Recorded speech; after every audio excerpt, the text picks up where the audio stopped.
is something that more and more people are talking about because they're wanting to require vaccinations, but how do you make sure that someone truly got that vaccination? This would be a mark on your skin to prove that you had been administered the vaccination. So let's say, for instance, a university like the University of Tennessee would say, you can't come here Correct. unless you're vaccinated. They have some way to read that particle in your body. They have made it so simple that they have altered their cell phones to read it on someone's body. So you can get a vaccine. Yes, sir. Of course, this could be in any vaccine. Any vaccine. They already have it in the major ones, the ones that you would give a baby.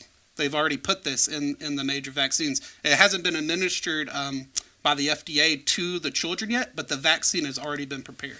Well, how does a Christian, knowing prophetic things? Yes, sir.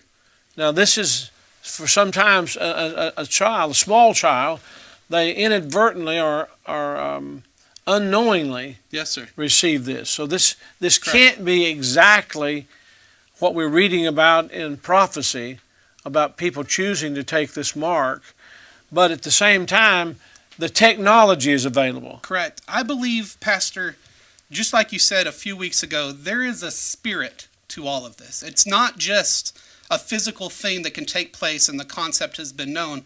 There's a spirit behind it. We're being prepared to accept that this is just something that is a normal day-to-day thing. But what comes after that? Once they're able to mark us, what comes after? What's the next step? So we must be very prayerful and pray for discernment and be able to discern the spirit of the Antichrist. That's correct. Yes, sir. Yeah. So what type of things could those particles be?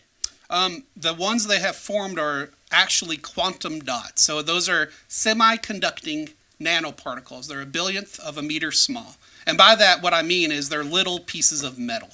Yet they fluoresce. I'm going to get sciencey on you just for a moment, and you all.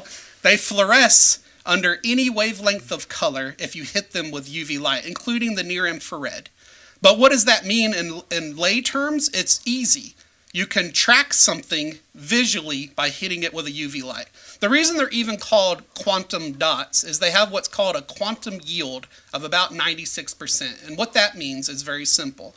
If you hit it with a UV light or some kind of light source, it'll take that energy and give you 96% of it back as fluorescence. So if you hit it with a UV light, it gives you almost that exact UV light every single nanoparticle does. And keep in mind, there'll be millions of them in you. Every nanoparticle will give you 96% of that energy back as light. It is so bright that you can inject this in the skin of a human or the skin of a rat, or even track a tumor cell within a mouse, which is the original projects we were working on, and hit it with a UV light from outside of the skin, and you will see it visually through the skin. These are extremely bright. Why would someone want to be able to recognize these particles?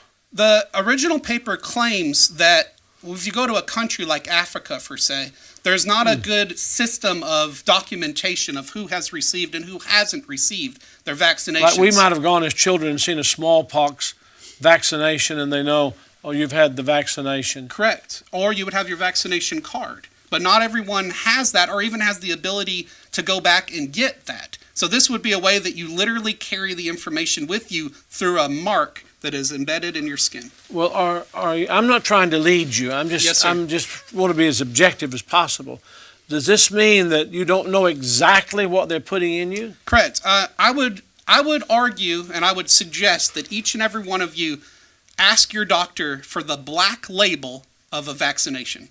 Because by law, they're required to give it to you. It's called the black label. And the black label is the ingredients that are in that. And they will use a lot of jargon words to confuse you with what those ingredients are. But I assure you, they're very scary. You already don't know what has been injected into your body, but they are things that I assure you, you didn't want in your body to begin with. It was more than a vaccination.